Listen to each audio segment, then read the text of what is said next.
suelen ser muy complejos y en la mayoría de los casos hay una combinación de factores y procesos que desencadenan, en que ocurran los movimientos de deslizamiento de tierra. Entre las causas más frecuentes que pueden provocar el fenómeno se encuentran, por supuesto, las socavaciones al pie de una ladera por la agua de los ríos o de las costas, si se trata del caso del mar. Se pueden producir por procesos de desintegración, por precipitaciones meteóricas particulares, es decir, de mucha intensidad, por una respuesta a la actividad sísmica y por supuesto también a la actividad humana directa o indirecta. Entre los factores, que ellos son las causas, estos son los factores que predisponen, suele ser muy importante la presencia de arcillas intercaladas entre capas duras o resistentes, la presencia de alta fracturación en los afloramientos, la inconsistencia del material que conforma la roca o el suelo, la mayor o menor presencia de agua en el espacio poral e interporal, presencia de estratificación, sobre todo cuando la estratificación está en el mismo sentido de la pendiente topográfica, agrietamiento, laminación o equistosidad con arreglo y dirección hacia la pendiente, y por supuesto la actividad humana directa o indirecta. ¿Cómo se hace la validación o el análisis del riesgo hidrogeológico o del riesgo de deslizamiento? Bueno, como ya hemos visto, el procedimiento es más o menos similar para todo, pero cada uno tiene su particularidad. Entonces, lo que nosotros tratamos de establecer ahora, primero, es cómo medimos y evaluamos el peligro, ¿no es cierto?, del deslizamiento. Normalmente esto está vinculado estrechamente a los procesos de erosión, del deslizamiento de ladera, a la deforestación, por supuesto, y a la denudación de suelo. Por otro lado, tenemos todos los aspectos que hacen a la vulnerabilidad y, por supuesto, lo que se refiere a la exposición. Siempre que hablemos de riesgo, tenemos que hablar de los tres parámetros de la ecuación de riesgo. La interconexión y cómo interactúan uno y otro van a determinar el riesgo hidrogeológico o de deslizamiento. Quiero señalar únicamente, para que lo recuerden, el riesgo hidrogeológico es un término muy europeo, y lo que hacemos nosotros es respetar lo que se señala, ya que seguimos la metodología europea, ¿no es cierto?, la Comunidad Económica Europea. Pero para nosotros claramente el nombre es riesgo de deslizamiento, vuelvo a repetir. No, porque no quiero que nadie confunda el concepto que nosotros tenemos de hidrogeológico, que hace referencia a otro tipo de cosas totalmente diferentes, ¿no? Los europeos utilizan el término hidrogeológico porque están valorando y poniendo en la balanza que tiene muchísimo peso para desencadenar todo esto el agua. Por eso hablan de hidrogeológico, pero no tiene nada que ver con el asunto. Muy bien. El peligro de deslizamiento, como siempre, va a ser la probabilidad de que un deslizamiento de tierra de cierta magnitud, de cierta intensidad, se produzca en un lugar determinado, que es nada más ni nada menos que siempre en la definición de peligro, ¿no? Nada más que acá, haciendo referencia exclusivamente a lo que es la parte de deslizamiento de tierra o de ladera.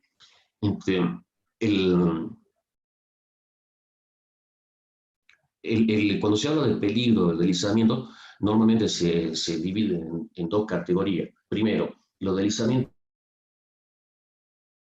que se denominan activos, que tienen un tiempo de retorno menor a un año, y los deslizamientos que se denominan latentes o también estabilizados, en donde el tiempo de retorno es mayor a un año. Sabemos que siempre puede ocurrir que la intervención humana puede poner en movimiento nuevamente un deslizamiento que naturalmente se haya estabilizado, por ejemplo, ¿no? ¿Por qué? Porque en forma directa o indirecta pueden desencadenar de nuevo que se ponga en movimiento una masa de tierra. Ahora bien, fíjense entonces que en el caso de la evaluación del peligro hidrogeológico o del deslizamiento, únicamente se establecen dos categorías. Entonces, cuando el tiempo de retorno va a ser menor de un año o cuando el tiempo de retorno mayor a un año. Esto tiene que ver también con el estado de la actividad que va a tener un deslizamiento. ¿Por qué? Porque lo que se necesita hacer, lo que tiene que hacer un geólogo, es poder interpretar en forma correcta el estado en que se encuentra la actividad de un deslizamiento cualquiera y establecer la posición cronológica va a ser de fundamental importancia para establecer hipótesis de cómo evoluciona en ese lugar este peligro para luego poder construir un mapa de peligrosidad, ¿no? Entonces, entre las referencias más modernas, se acostumbran a distinguir tres estados de la actividad de un deslizamiento, que es activo, temporalmente inactivo y estabilizado, ¿no?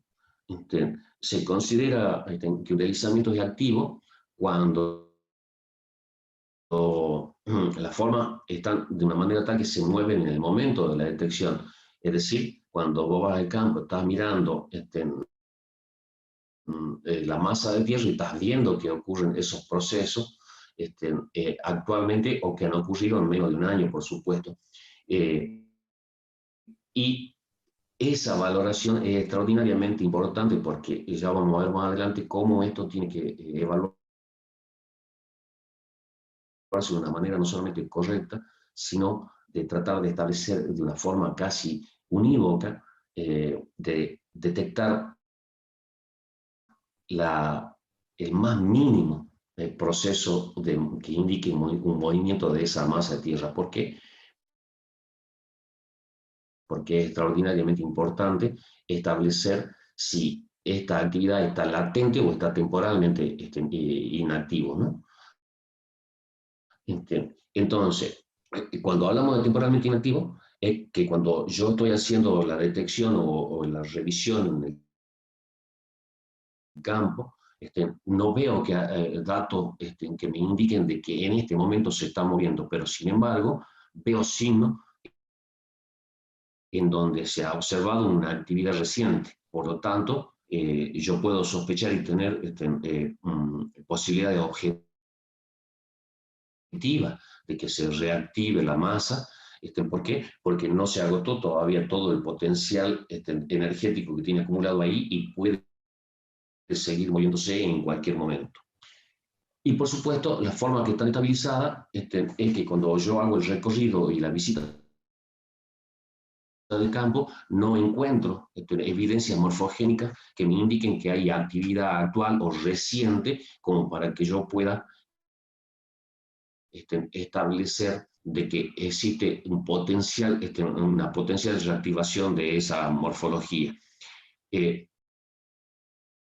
Ojo, que esto siempre hace referencia a que entonces cómo se hace el análisis de observación y medición en el campo pasa a ser algo extraordinariamente importante porque si no me fijo en cuáles son esos signos que pueden estar mostrándome o que pueden estar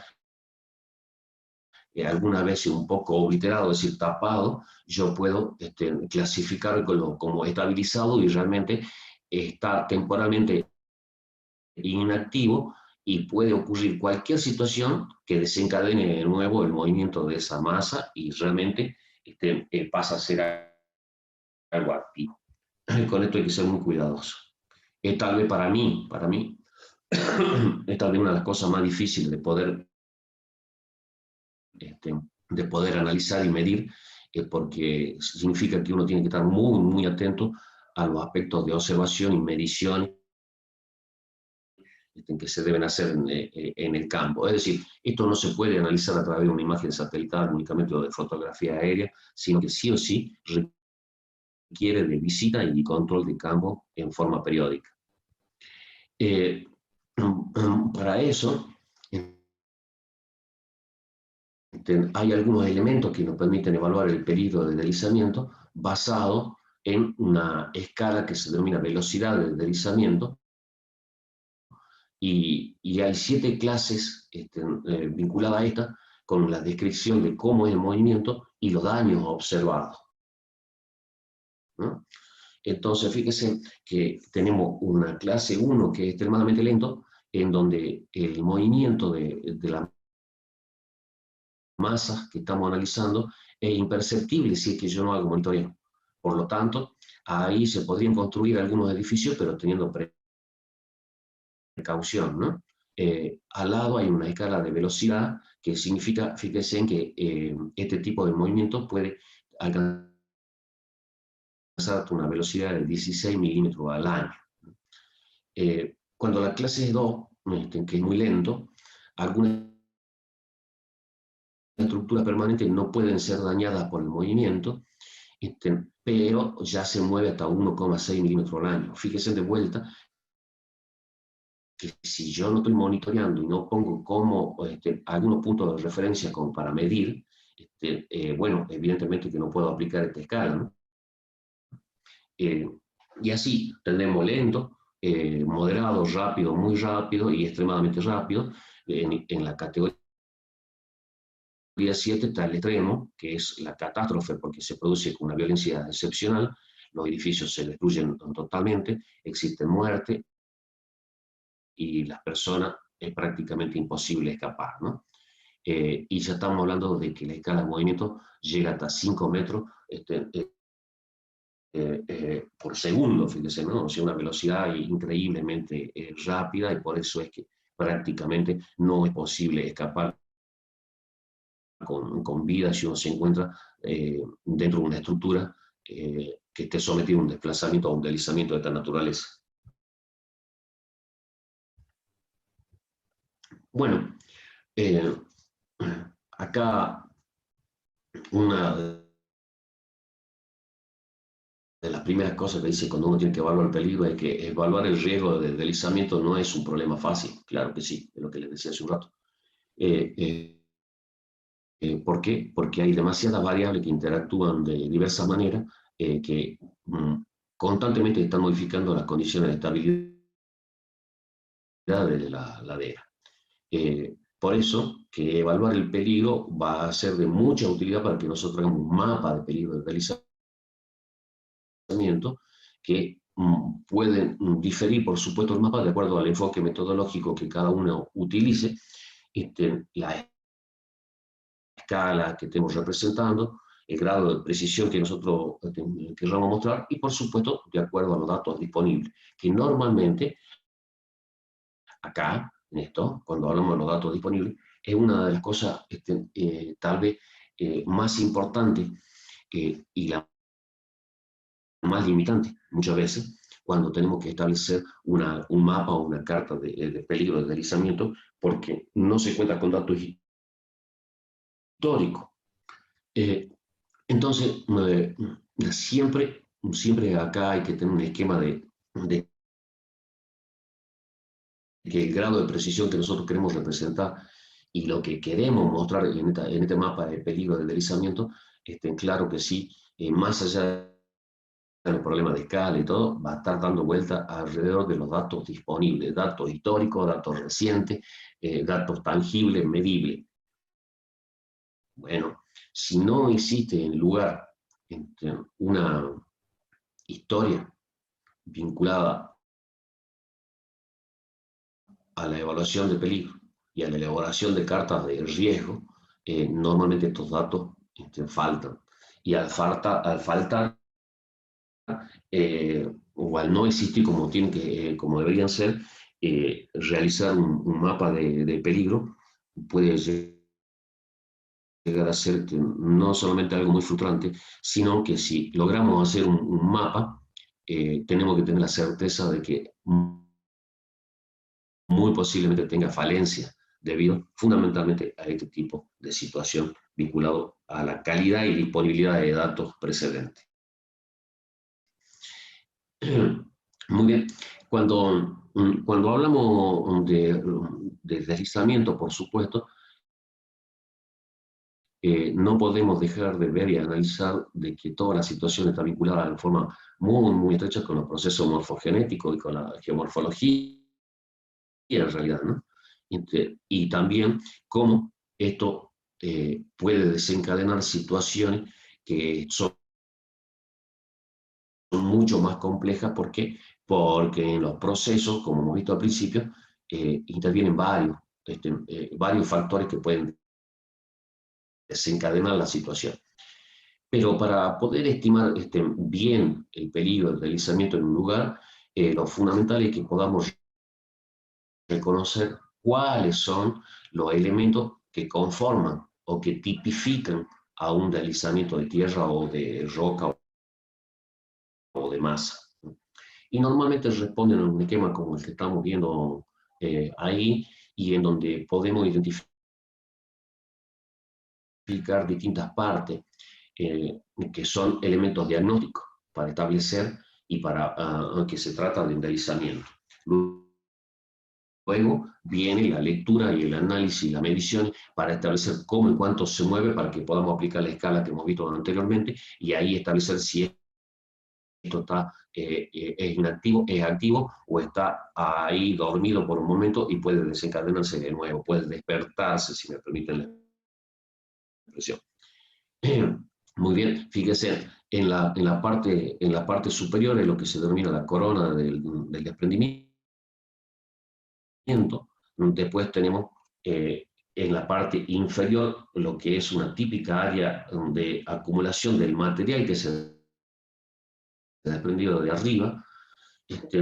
Se forman normalmente pequeñas escarpas de falla por un deslizamiento de tipo rotacional, que está claramente, la masa se desequilibra y eso produce que existan entonces resaltos dentro de la zona de desprendimiento. Fíjense que si lo vemos en un corte, como está acá, se alcanzan a ver cómo son los pequeños escalones que indican la zona, que caracterizan a la zona de desprendimiento, este, y eso es la superficie de ruptura, es decir, el lugar donde se produjo la ruptura del movimiento que sufre una traslación. Entonces, parte de la masa que estaba en esta posición original no solamente se asentó, se deslizó, sino que va a parar al área de acumulación. Entonces, poder identificar claramente este tipo de elementos permiten que uno obtenga una idea concreta de cómo está funcionando en tal o cual lugar ese tipo de deslizamiento. En nuestra provincia, en la región del noroeste argentino, bueno, estos tipos de deslizamientos son muy, muy comunes, tanto deslizamiento de tierra, como vamos a ver enseguida qué clasificación podemos hacer, como deslizamiento de roca, etcétera, etcétera, ¿no? Pero normalmente el funcionamiento es así como el que vemos acá, teóricamente, y en campo se puede identificar perfectamente cada uno de estos elementos que van a indicar el deslizamiento de la masa. Muy bien, también hay elementos diagnósticos que son normalmente morfológicos, que se deben reconocer en el campo para que nos están indicando que existe el peligro de deslizamiento.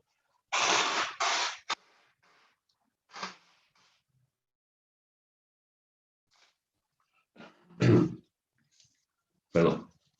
Fíjense en este esquema, está claro acá dónde están la superficie de rotura, los escalones que se han formado por este deslizamiento, y en este caso existe una cobertura de regolito sobre roca pendiente, y se produce el movimiento de tierra y hay elementos diagnósticos como, por ejemplo, observamos que si hay líneas eléctricas en el lugar, en algunos puntos se estiran o los palos o los postes están inclinados se inclinan. También se puede producir agrietamiento de la cinta asfáltica e incluso deslizamiento vertical. Se producen ondulaciones en el suelo, en la parte distal del deslizamiento. En algunos lugares, si hay vivienda, entonces se pueden producir fracturas que van a depender la configuración de la fractura, en qué posición estaba la vivienda con respecto a la posición del deslizamiento. Normalmente son fracturas oblicuas. Y otras veces en la parte más superior del deslizamiento se observan algo que si había árboles de pronto se empiezan a secar porque le falta agua natural. ¿Por qué? Porque al producirse la ruptura el agua se filtró y empieza a mirar más profundo, entonces se quedan las raíces al aire y se produce la muerte de los árboles, ¿no? Entonces hay muchos elementos que uno puede observar y mirar y reconocer en el campo, y hay que estar atento a ese tipo de elementos morfológicos que hay que reconocer.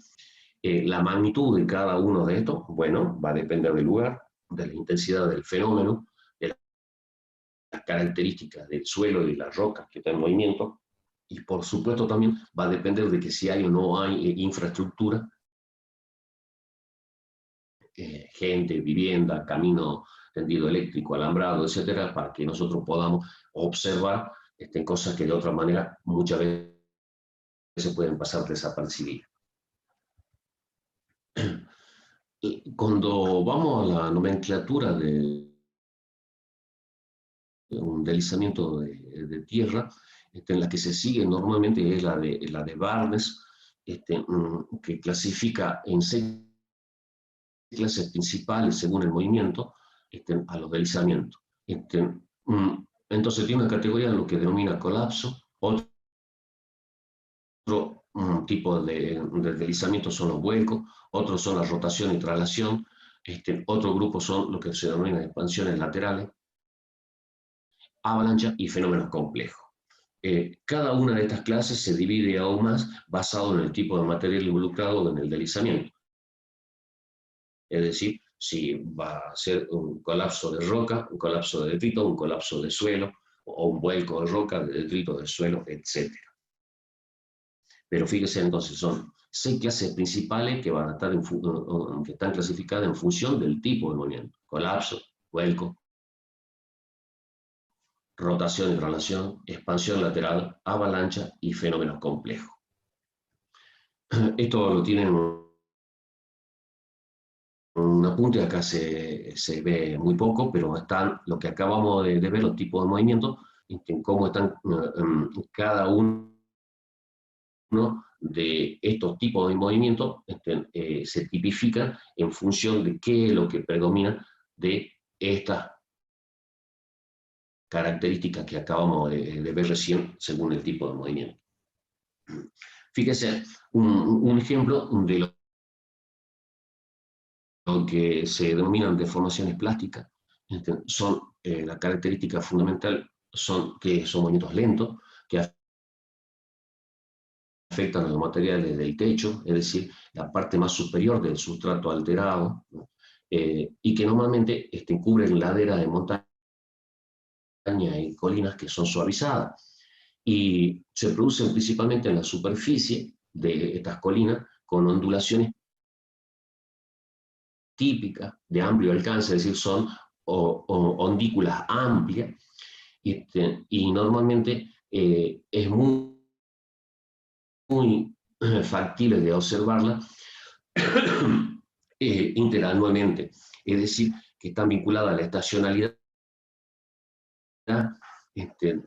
con la presencia de mayor o menor cantidad de agua, de precipitaciones claramente, ¿no? Y para que produzca esta deformación, entonces debe haber un sustrato relativamente somero, es decir, roca, o algo más firme, un sustrato muy consolidado, y en la parte superior un material detrítico que tenga, por supuesto, para que haya una deformación plástica, para que tenga cierto contenido de arcilla, ¿no? Este tipo de deformaciones suelen estar muy vinculadas y directamente vinculadas, vuelvo a repetir, a la estacionalidad de las precipitaciones. Bueno, algo que ya conocen, que han visto, que son algo geomorfológico, la solifluxión o soliflujo, que es la deformación de avalancha en forma de lóbulo, ¿no? Y ondulaciones de la Tierra, en donde todo el material denso se mueve junto con todo el material fino, y, y normalmente la característica es como hay lobulaciones. Cuando estamos en un ambiente periglacial se habla de gelifluxión o geliflujo, que también está característicamente indicando el movimiento de masa de tierra en forma de típicamente lobular. Bueno, otro tipo es el famoso creep de suelo, que es un movimiento siempre pendiente aguas abajo, muy lento, que va a variar muchísimo en función del tipo del suelo, por supuesto del clima y la densidad de la cubierta vegetal. Pero lo que la tipifica es que es una deformación lenta, cuyo nivel superior se mueve en el sentido de la pendiente a una velocidad mayor que la parte inferior de ese mismo sustrato. Entonces, eso genera una rotación, ¿no?, hacia el valle de árboles, postes, cerca, deformación, muros de contención, etcétera, y normalmente suele producirse cuando ese sustrato, ese regolito, está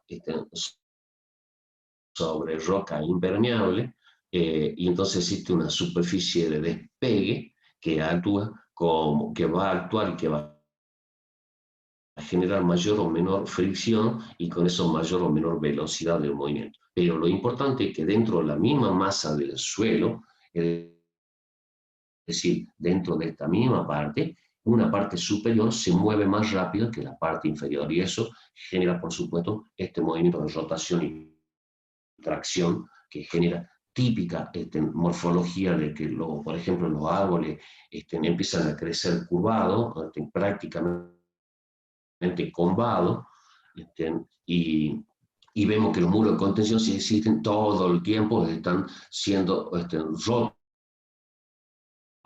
¿Y por qué? Porque el movimiento que empuja y rompe ese muro de contención, ¿no?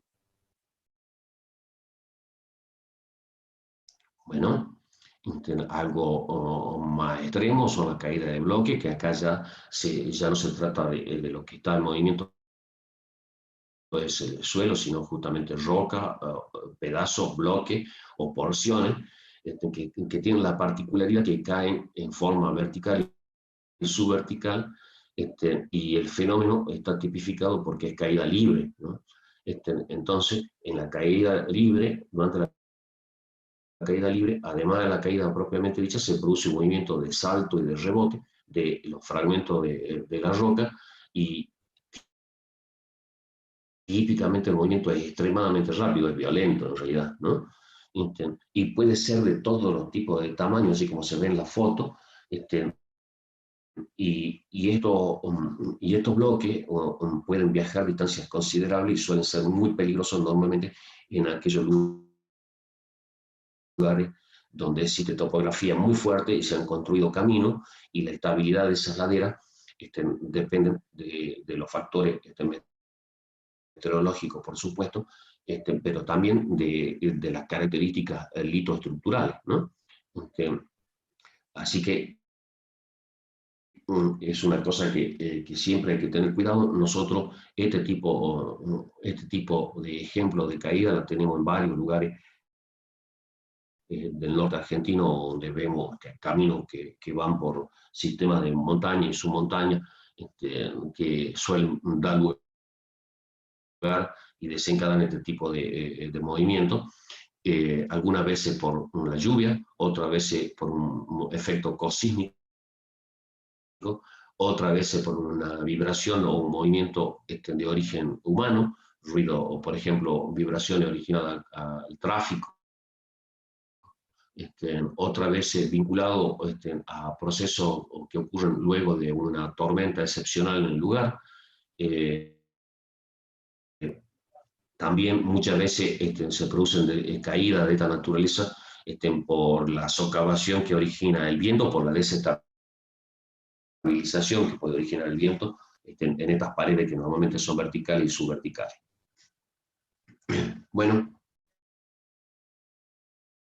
el otro tipo, de acuerdo a la nomenclatura de Cruden y Barden, son los vuelcos, que es un movimiento debido a un momento de vuelco alrededor de un punto de rotación, situado por debajo del centro de gravedad de la masa, que se trata, dicho de otra manera, es un bloque que únicamente lo único que hace es rotar sobre el punto del centro de gravedad y gira, y normalmente se dispone en la misma base del afloramiento y genera la presencia de este material, que normalmente suele ser un bloque importante en magnitud, en tamaño, y por supuesto es material predisponente para que ocurran otros procesos después, ¿no? Como verán, es innumerable la cantidad de fenómenos que están asociados y que pueden ocurrir.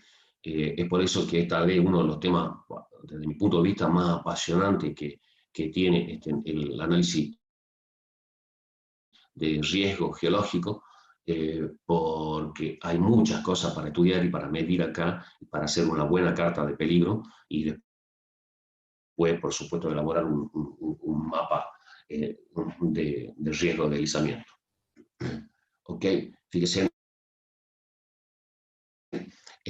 ahora los típicos deslizamientos como el que conocemos, deslizamiento de tierra, digamos, que son, por supuesto, un movimiento de masa que involucran normalmente una gran cantidad un gran volumen, una gran masa que se propaga y se rompe y genera un deslizamiento como típicamente vemos en la fotografía, en donde hay una componente primero de rotación y luego de traslación, ¿no? Y normalmente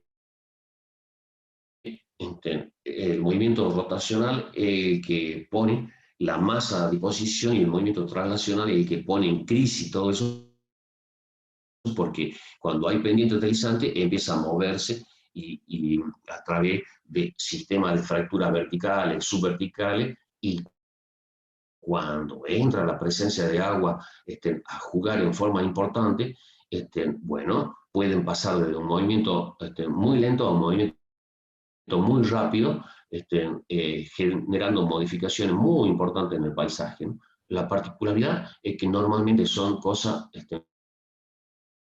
más o menos localizadas, y que pueden estar perfectamente tipificadas dentro de un lugar. El asunto es que el nivel de peligro de esto es que puede ir y variar desde algo muy lento a algo muy rápido, es decir, puede terminar siendo algo explosivo. Bueno, los fenómenos de movimiento de expansión lateral fundamentalmente se debe a la licuefacción o deformación plástica del material subyacente. Nosotros normalmente no tenemos este tipo de situaciones,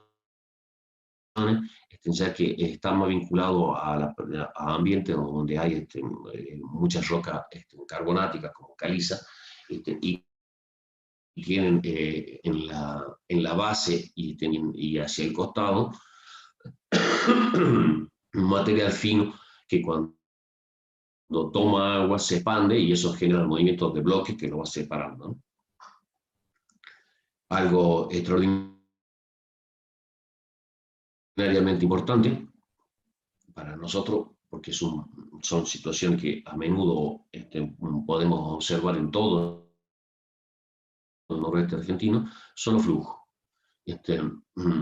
Los flujos se caracterizan por tener una forma estrecha y alargada, que van evolucionar a lo largo del valle de despegue y de ruptura debido a la saturación del suelo con agua de las precipitaciones y tiene típicamente una forma de desgarro en la parte superior, en la parte apical, y una zona de acumulación al pie del deslizamiento, ¿no?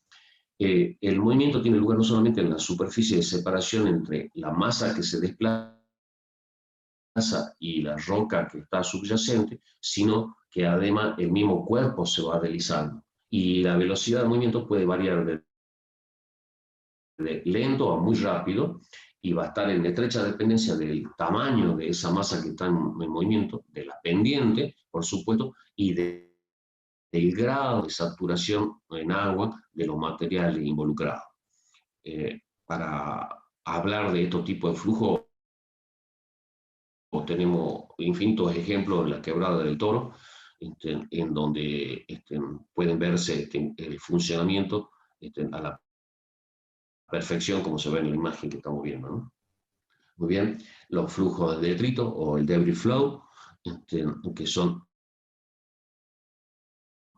movimiento de mezcla granular que consiste en agua y sedimentos sueltos de diferentes diámetros a una alta concentración de sólido. El flujo de detrito se moviliza, va a poner en movimiento una cantidad de materiales enorme, normalmente todo el material que ha quedado a disposición en las altas cuencas de un sistema montañoso, que ha quedado a disposición originado por el proceso de meteorización, y cuando recibe agua se puede empezar a poner en movimiento y dar lugar a lo que nosotros conocemos como el río de sedimento, ¿no? O el debris flow,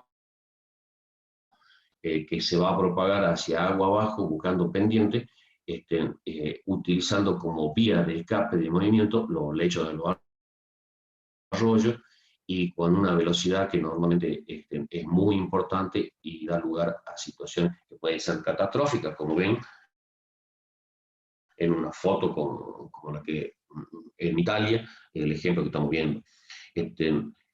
Por supuesto, normal, como todo proceso que funciona por acción de la gravedad, el mismo se detiene en aquellos lugares en donde las pendientes ya disminuyen y no hay más potencialidad para el movimiento. Muy bien. Y después está la otra clasificación, que son movimientos o desplazamientos complejos, que son el resultado de movimientos que resultan de la combinación de dos o más de los 5 movimientos típicos que hemos visto. Y hay que entender que la mayoría de las veces, muchos de los deslizamientos que observamos son complejos, es decir, son complejos porque hay más de dos tipos de movimientos metidos adentro, ¿no?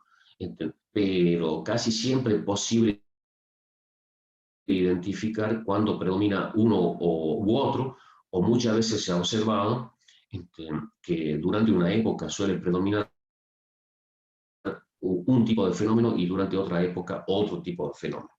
Son cosas extraordinariamente complejas. Bueno, vamos, son las 10, vamos a hacer 15 minutos de descanso, porque yo con toda la historia hasta que salí corriendo a buscar, necesito un ratito de descanso. Nos vemos enseguida, ¿les parece? Bueno, profe. Bien, profe.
Bueno, vamos a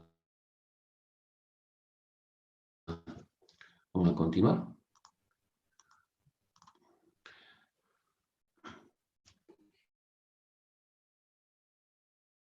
Nos queda por ver lo que se denomina deslizamiento gravitatorio profundo, eh, que como el mismo término lo dice, movimiento de masa originado por efecto de la gravedad, que se presentan típicamente en lugares de contrapendiente y de terraplene, que tienen pendiente irregular. La característica de estos deslizamientos son que pueden tener del orden de varios kilómetros cuadrados de superficie, por lo tanto involucran un volumen de masa que está en movimiento muy importante y también con profundidad que alcanza algunas veces cientos de metros, ¿no? Eh, la evolución típica de estos deslizamientos es que es normalmente muy lento, pero a diferencia de otro tipo de movimiento, acá no hay una componente de movimiento o de comportamiento plástico, sino que involucra materiales de roca. Entonces, eh, esto genera que se deforme suavemente una enorme cantidad de masa y que muchas veces, si no se hace un seguimiento del fenómeno, es muy difícil de analizar y observar su evolución en el tiempo.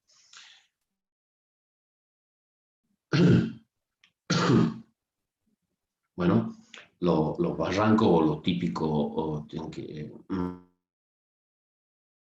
ambiente que nosotros conocemos como badlands también suelen dar lugar a movimientos de masa que normalmente estos procesos están originados por fenómenos geomorfológicos en donde se produce la erosión del suelo por efecto directo del agua de escorrentía y también de precipitación en rocas que son típicamente conformadas por facies finas como arcilla y limo, que no tienen prácticamente cobertura vegetal y no están protegidas del escurrimiento. También la característica fundamental es que la roca no suele estar totalmente consolidada y eso genera entonces que se produzcan estos típicos ambientes de barranco que evolucionan a los típicos badlands que conocemos de los conceptos geomorfológicos. Otro tipo de deslizamiento y movimientos son los sinkhole, que es algo que realmente cuando uno tiene la oportunidad de verlo en forma directa es algo impresionante, es un fenómeno, la verdad, que suele generar, por lo menos a mí como tuve la posibilidad de presenciarlo, una sensación de inseguridad muy grande. Esto es una foto de la ciudad de Guatemala, eh, en donde se suelen producir este tipo de fenómenos que son de un hundimiento extraordinariamente rápido de tierra y determinan normalmente esta morfología, y suelen ocurrir en suelos de origen de característica kárstica, pero también en otro tipo de suelo por un fenómeno que es de lavado. En el caso particular de lo que estamos viendo en Guatemala, no hay roca caliza como para que se produzca el fenómeno, pero sí hay toda una cobertura de más de 80-90 metros en el valle de la ciudad de Guatemala, rocas de origen volcánico, en este caso pumicitas, que luego de fenómenos, por ejemplo, de una lluvia extraordinariamente intensa, suelen aparecer este tipo de movimiento y de hundimiento, ¿no? Otras veces suelen estar asociados a una sobreexplotación de agua subterránea que genera un vacío en la zona del cono de abatimiento y eso genera entonces que se produzca un rápido movimiento del agua con una forma de descenso vertical que genera el lavado de estos suelos, y eso le quita estabilidad y inmediatamente se produce la ruptura y el hundimiento, dando lugar a morfologías como esta. Para que tengan una idea, en este caso, el agujero tenía unos 60 metros unos 50 metros de diámetro y unos 60 metros de profundidad. Una cosa realmente muy, muy impresionante desde el punto de vista morfológico. Muy bien. Aparte de la caracterización y el análisis de cada uno de los tipos de movimiento y su tipificación, por supuesto, como lo que acabamos de ver, y el entendimiento de cada una de las características que tipifican a un movimiento en especial, con todas las complicaciones, recordando que muchas veces pueden existir en una expresión, pueden haber en juego 2 o 3 fenómenos más que hacen que el movimiento termine siendo complejo, pero aparte de todas esas características que tenemos que tener presente, estudiarlas, analizarlas, medirlas, los factores que se tienen que considerar también para elaborar un mapa de peligro son, por supuesto, la caracterización de la geología en términos de litología, en términos de entendimiento de la tectónica del lugar, estratificación, si se trata de algunas rocas metamórficas, algunos tipos de foliación, laminación, que indiquen un lineamiento preferencial, sobre todo en sentido de la pendiente. Hay que analizar las pendientes de las laderas, la exposición de la pendiente, es decir, a qué cara mira con respecto al sol. Por supuesto, no nos podemos dejar de analizar uno de los elementos desencadenantes normalmente de los fenómenos de deslizamiento, que son las precipitaciones, tanto en su estudio como de ciclos anuales, pero también desde el punto de vista del análisis de la intensidad de la lluvia. Y por supuesto, los fenómenos de erosión normalmente en la base de la pendiente, ya sea causado por agua, en este caso escurrimiento, o por erosión del oleaje del mar, o causado por la acción humana, que puede desestabilizar la ladera y entonces ponerla en movimiento. Muy bien.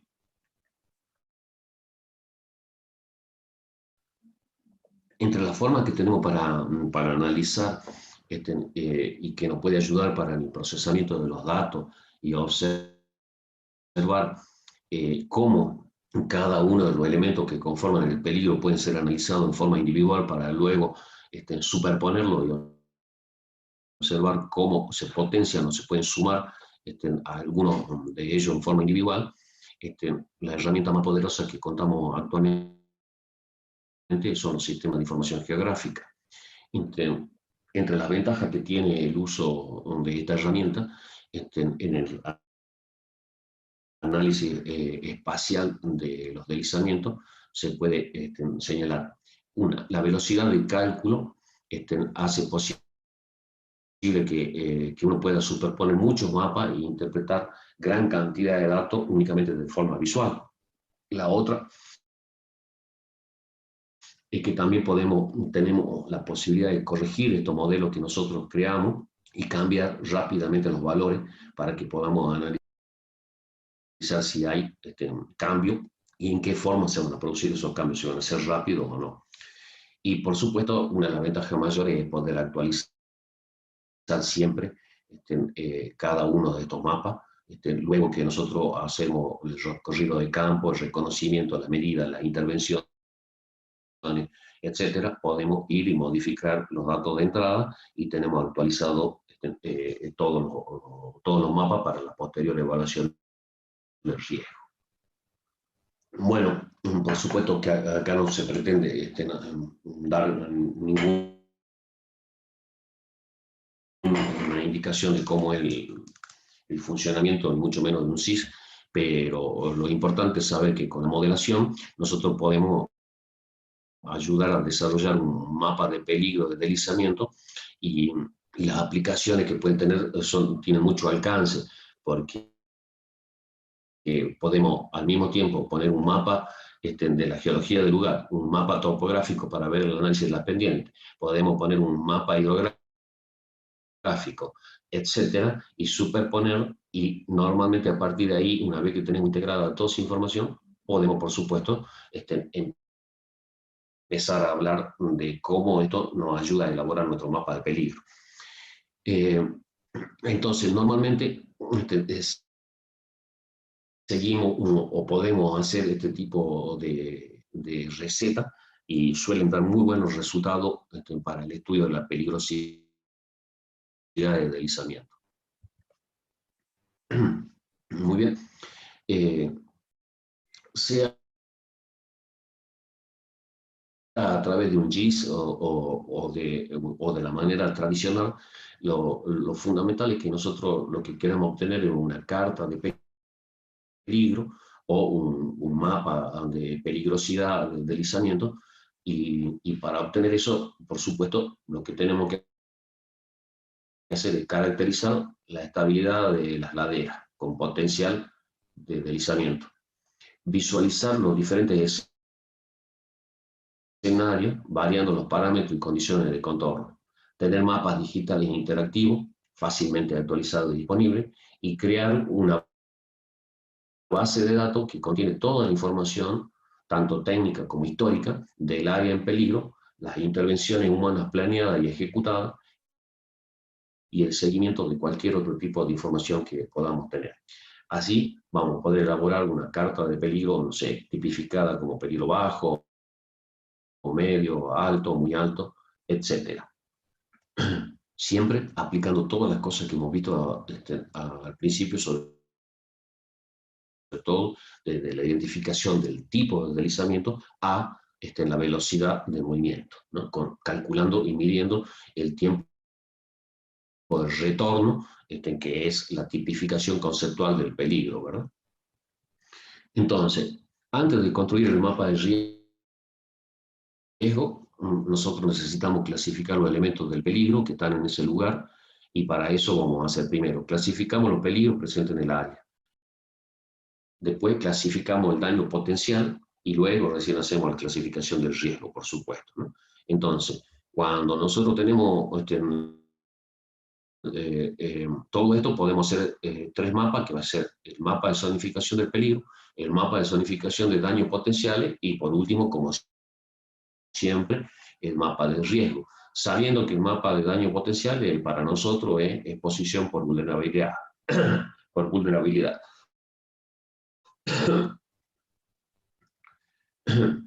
Y vamos entonces al concepto siempre de vulnerabilidad del mismo, pero cómo nosotros lo vamos ajustando, adecuando a cada uno de los análisis de los peligros geológicos que vamos viendo. Sabemos que la vulnerabilidad la podemos definir como el grado de pérdida de un elemento o un grupo de elementos en términos de vida humana, bienes o infraestructura que están expuestos a un peligro determinado, ¿no? Y entonces podemos hacer una escala que si sin pérdida, que vale 0, o con pérdida total, que vale 1, y por supuesto que va a ser una función de la intensidad del fenómeno y del tipo de elemento que está en riesgo. Por lo tanto, siempre la vulnerabilidad se basa en criterios fundamentalmente subjetivos, con lo cual hay que tener cuidado, ¿no? Hay que tener cuidado.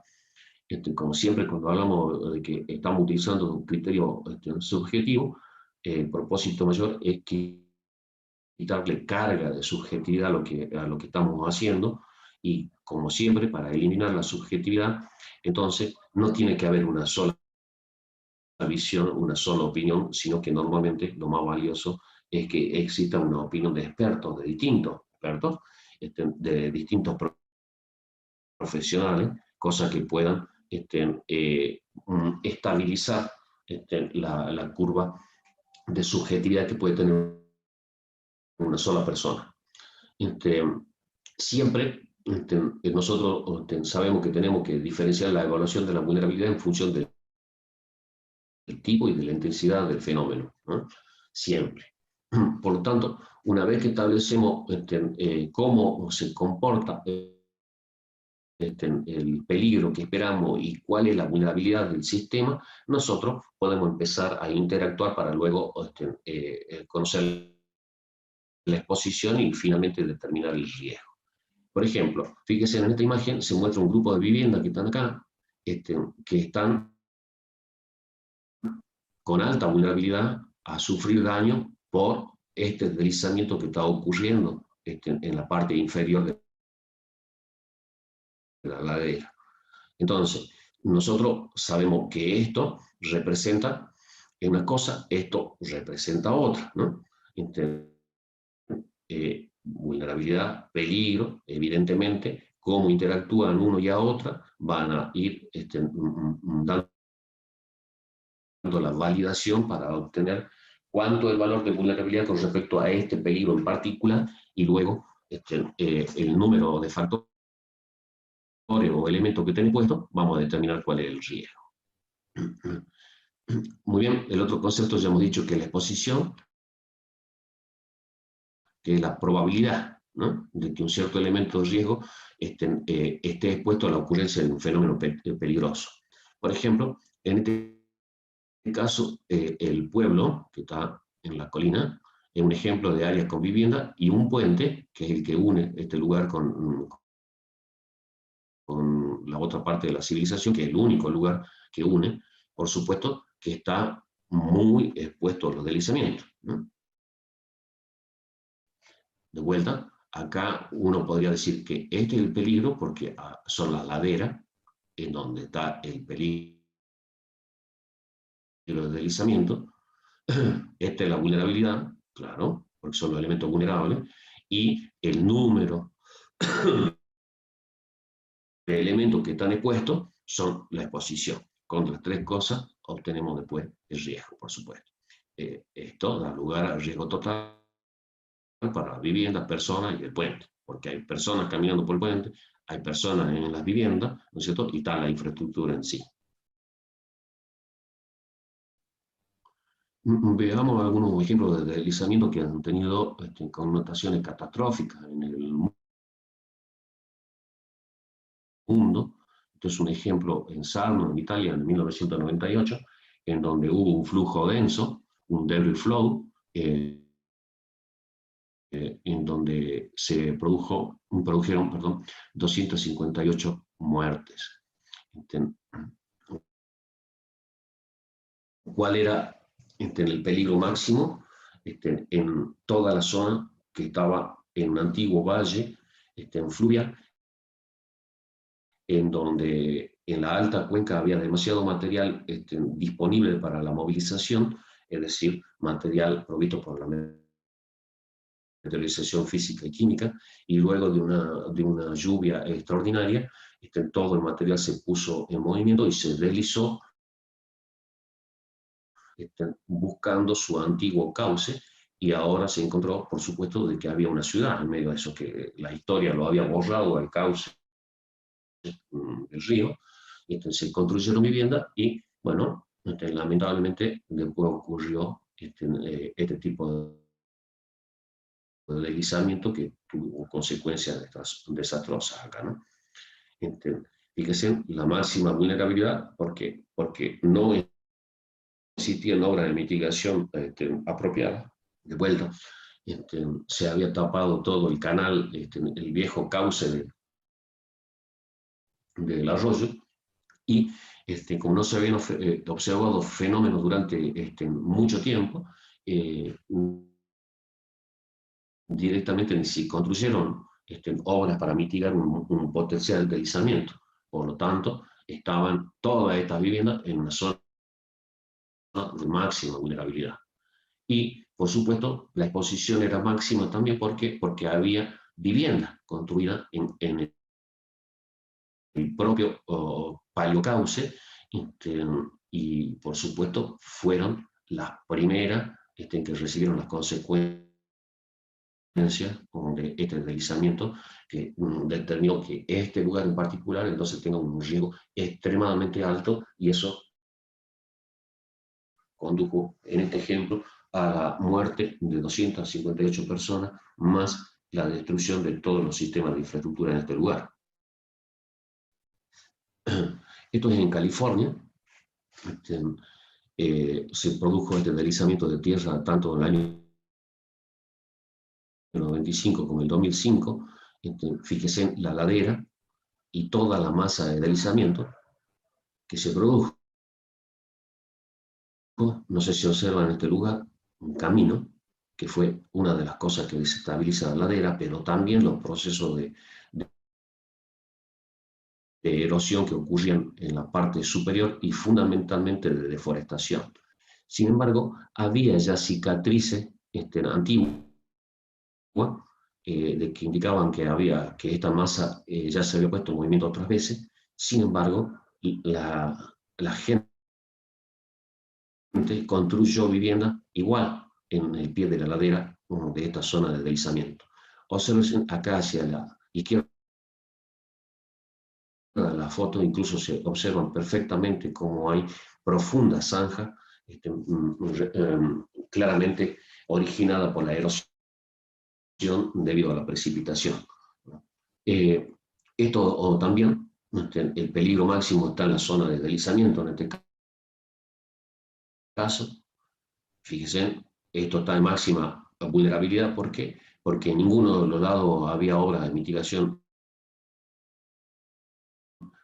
apropiadas, es decir, en la zona donde estaba el camino no había muros de contención, y tampoco al pie de la ladera. Más allá de que, vuelvo a repetir, de que había claro indicio de que la masa ya se había puesto en movimiento en otras oportunidades.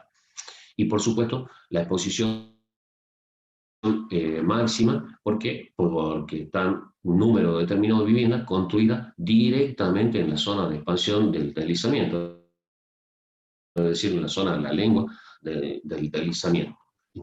Esto determina también un riesgo extraordinariamente alto, y normalmente esto suele tener efectos desastrosos, en este caso 10 muertes, porque coincidió justo con que era una época y un horario en que la mayoría de la gente estaba trabajando, no estaba en su vivienda, pero terminó con 10 personas muertas, ¿no? Más el daño de toda la infraestructura.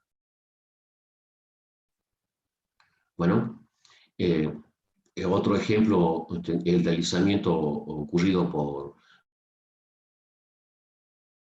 la explosión del volcán Santa Elena en el año 1982, que como efecto de que la montaña estaba cubierta de nieve y empezó a producirse la erupción, claro, se produjo el derretimiento de la nieve, y más todo el material disponible que había en la parte superior de la caldera, y luego el material piroclástico hundieron una de las cosas excepcionalmente peligrosas, que es para que se forme un lajar, y que normalmente tiene consecuencias desastrosas, ¿no? El peligro máximo es un deslizamiento complejo en este caso. ¿Por qué? Porque hay lajar, hay movimiento de retracción de ladera, etc. Pero en este caso baja vulnerabilidad. ¿Por qué? Porque no, si bien no hay obra, tampoco hay actividad humana debido a la lejanía que está con respecto al centro urbano. Más allá de que la historia cuenta y sabemos perfectamente que había personas que han muerto luego de la erupción, una exposición media, porque no, vuelvo a repetir, había muy pocas viviendas, porque este es un parque natural, y esto, por supuesto, más allá de que el peligro es extraordinariamente alto, el riesgo resultante es medio, a bajo incluso, ¿no? Muy bien, esto es en la ciudad de Vajot, en Italia, algo que ocurrió en el año 1963. Algo muy, muy complejo y desastroso. Acá está la pared del dique. Esta era la zona indicada. En azul, el deslizamiento que proviene de acá, de lo que está en amarillo. Toda esta masa se puso en movimiento y se deslizó hacia lo que fue el dique, y eso generó, por supuesto, la ruptura y luego la inundación de todo la gente que estaba agua abajo. Esto tenía un riesgo extremadamente alto, que dio lugar a 1.900 muertos y 3 pueblos totalmente destruidos, luego de que el deslizamiento movilizó y generó una onda en el dique, y rompió la pared del dique y se llevó puesto todos los pueblos que estaban agua abajo del dique. Bueno, fíjese en lo que es la cicatriz del movimiento, y acá está claramente todo lo que se movió, ¿no? Una cosa, uno de los ejemplos más tristes de desastre de esta naturaleza por deslizamiento de ladera. Esto era el lugar, antes allá estaba el dique, acá, todo el pueblo, uno de los pueblos acá abajo.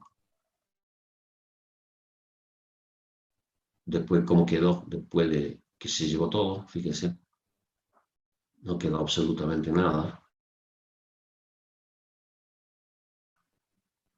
Acá está visto desde el frente, del otro pueblo cercano.